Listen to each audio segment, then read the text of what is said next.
បងយំពេលចំប្រាំពីងបាយព្រួងអូននៅស្មង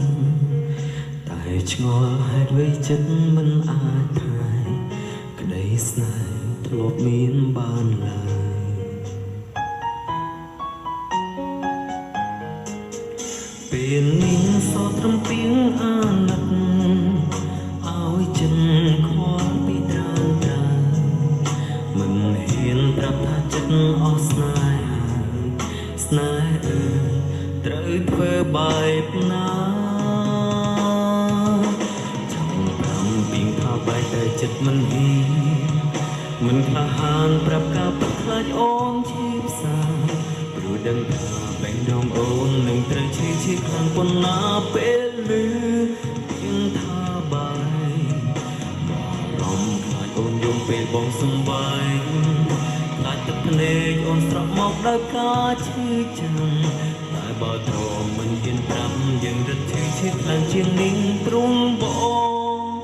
គ្មានសល់ចិនស្នេ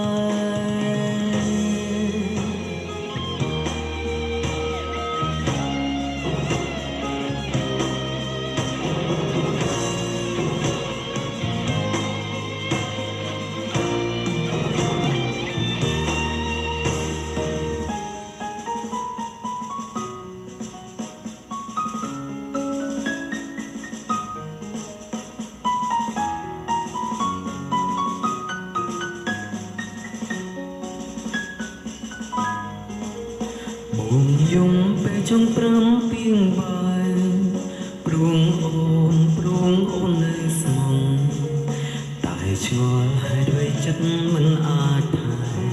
ក្តីស្នេហ៍ធ្លាប់មានបានឡើយ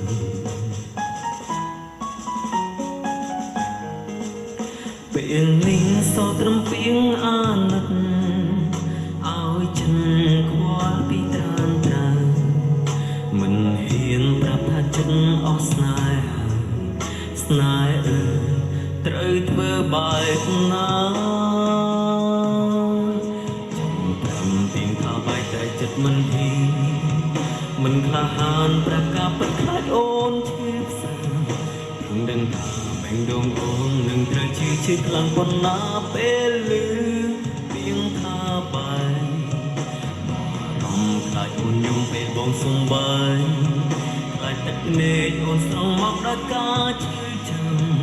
តែបើទ្រាំមិនហ៊ានប្រាប់យើងរត់ឈឺខ្លាំងជាងនេះព្រមបងគ្មានសល់ចិនស្នេហ៍ចង់ប្រាំពីងថាបែកតែចិត្តមិនហ៊ានមិនក្លាហានប្រាប់ការពិតខ្លាចអូនឈឺផ្សាព្រមដឹងថាបេះដូងអូននឹងត្រូវឈឺខ្លាំងប៉ុណ្ណាពេលឮពីងថាបែកបារម្ភខ្លាចអូនយំពេលបងសំបែកខ្លាចទឹកភ្នែកអូនស្រង់មកដោយការឈឺចាំតែបើទ្រាំមិនហ៊ានប្រាប់យើងរត់ឈឺ